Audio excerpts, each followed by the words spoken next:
Selalu pengatur para tengah pakla utai 12 kanan tani pun kali ini jangan pamongkon dukuh bunuh tim lebih saya manggen 13 kawan gasal bekeran karena penyanggup itu kulit jiwa ni jiwa sak kalau ke asalipun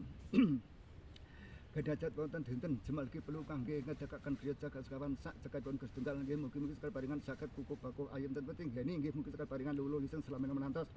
wonten alangan sama selalu pengatur para tengah pakla utai 12 kanan tani pun kalau basan sekolah ramasan perlu bagian dari para pun dan leluhur sifat sing leres sampun mantun semare kuwi kata dipun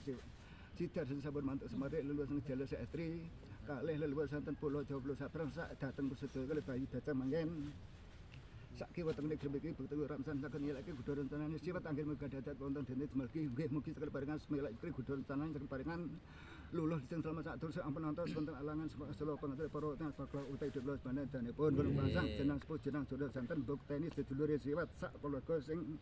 tumanah sareng sedalu sing kepcaresan dinten kurumatan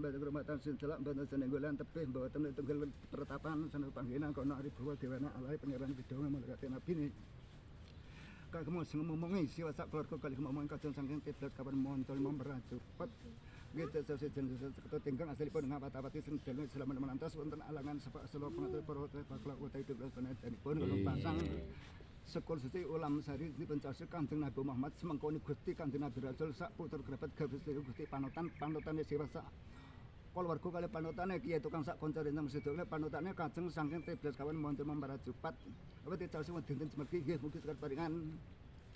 sumelak fikri gudha rencana kaparingan janten tetep langsung jelasan iki selama menantas wonten alangan satu Pak Selo pengatur para tengah bakla utai 12 banedanipun kalung pasang arak-arak tukang ngarak sandang pengane siwa saking 13 kawan kali ngarak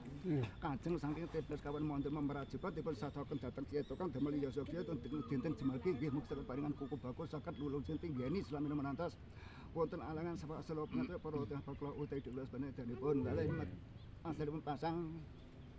golong soalnya sidar Kanjeng Nabi wali bisa sebut Jawa jenggoto golong soalnya jatuh jangkong jangkep keselamatan siwat asalipun gak dadat wonten dinten jemalki mugi-mugi sekali paringan gambil gesa asalipun padosan tadi rentang medal buruk-buruk lantas wonten alangan Pak Selo pengatur para tengah bakla utai 12 banedanipun kalih mboten mleh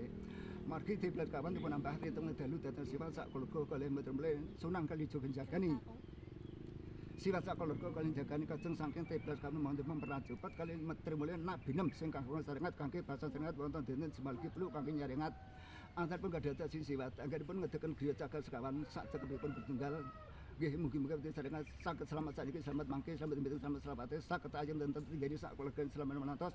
wonten alangan Pak Selo pengatur para tengah bakla utai 12 banedanipun kalih mboten mleh dinten 5 pasan 7 kalih 70 sasiwat tanpa lu Windows kana wasanga jepun dina 4 dan dina 19 nasin taun bedalipun dinten jemalki pelu ngangge ngedekaken griya jagal sekawan sak cekepipun Gusti Tunggal nggih mugi-mugi kaparingan janten tinggane selama menantas wonten alangan asata Pak Selo pengatur para tengah bakla utai 12 banedanipun kalih mboten mleh dak nabi kajeng mendhet turunan kajeng saking ngendhaleni jadi bangun jati cemburung gudhe ngilu klabang mepeten klabang kuliten ngongkang kalet bonggot pucuk jondang krik sundang tulung kajeng saking 13 kawan mantul merajupat dipesataken dhateng kiai tukang damel iso dinten jemalki saged paringan kukuh bagus saged ayem tetep selama menantas wonten alangan satempat Selo pengatur para bakla utai 12 banedanipun kalih mboten mleh Bleger jati rong jati condor ki condor geni nabi jika digeni nabi sesek nabi Muhammad semanggon penuhun kalih Pringsari Pakosari dados sari becik kajeng saking 13 kawan monten merajipat dipun sadaken dhateng jenderal damel dinten jemalki nggih mugi saged paringan kuku bagus saged ayun mugi saged kinten turunaken dhateng putra wahyu siwat nggih mugi saged paringan lulus selama menantos wonten alangan Pak Selo pengatur para bakla utai 12 banedanipun pasang muncul lungguh kaki lungguh ke sandhetipun siwat sang 13 kawan kaliyan lungguh kajeng saking 13 kawan ngalih hasil pasang bujung jetek tukang dijagaken asalipun badhe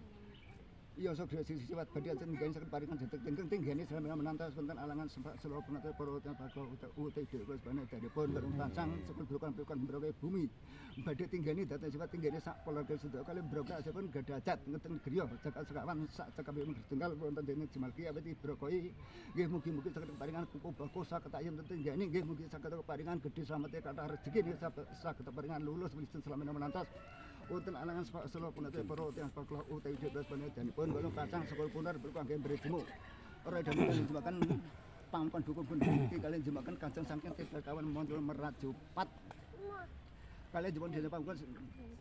Simanggan sang andhap pangasan inggil pangasan awet jumuke wonten dinten Jumalgi nggih mugi-mugi maring keselamatan ketentraman dan siwat asipun kadhajat wonten dinten Jumalgi niki saged paringan lestari sing slamet menantos wonten alangan semasula pangatur para tiyang bakla utawi direk sedanipun kalih asalipun pasang pirantos gedang setangkep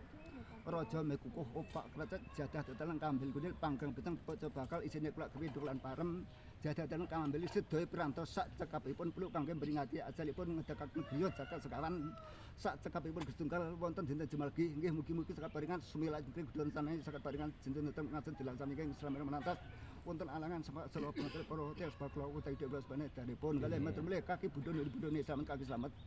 kula mendhet keselamatan siwat asalipun gadhajat wonten dinten Jumalgi nggih mugi sakit paringan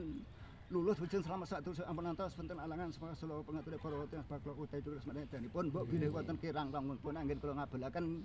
mugi niatipun siwat sak kula menawi lepate nyuwun pangapura wonten lese nyuwun ganjaran kang saya monggo ajab kabul asal dina para tiyang bakla utawi dewlas banedanipun. Tulung Dik, diwono Dik. Duhun. Allahumma minna nasrokam tan ditunggapakan jasa jujutan terlibatkan rezeki taubutan badan liman maut waramutan badan liman maut menjoto minandari napun mindal kisah subukono ya yuladina namun mitasi marakan dulillah robbil alamin.